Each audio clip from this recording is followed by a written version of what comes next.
Hello everyone, তোমরা কেমন আছো? আশা করি তোমরা ভালো আছো। আর আমি বেশ মোটামুটি অনেকটাই ভালো নেই, কারণ যে আমাদের এখানে প্রচণ্ড ঠান্ডা করেছে। এতটা ঠান্ডার মধ্যে আমি বুঝতে পারি না যে কী করবো কী করবো কী করবো। তো ফাইনালি চলে এলাম আমি বাড়ির বাইরে, আর বাড়ির বাইরে এসে দেখছি কি এখানে তো প্রচণ্ড প্রচণ্ড প্রচণ্ড আগুন ধরিয়েছে। আর সেখানে আগুন ধরিয়েছে, আর আমি গিয়ে কিন্তু একটু মাস্তানি চালু করলাম। ভাইগুলো আমাকে যে এতটা গাল দিল আমি বুঝতে পারলাম না।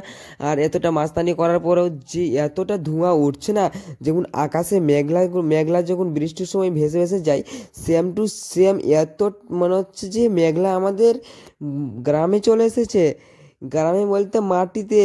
আর তারপরে এ দেখো এতটা ধোঁয়া যে মারছে না, আমি ভেবে ওর করতে পারছি না। আর তো গাইস, এবার তো অনেকটা ঠান্ডা করেছে। তোমরা এবার বলো যে তোমাদের ওখানে কেমন ঠান্ডা করেছে, আর তোমরা এভাবে কোনোদিন আগুন তেপেছো কি তাপনি, অবশ্যই একটা কমেন্টে জানাবে। আর তোমাদের যদি এই ভিডিওটা ভালো লাগে তো অবশ্যই একটা লাইক অ্যান্ড সাবস্ক্রাইব করে দিয়ে যাবে। All the best.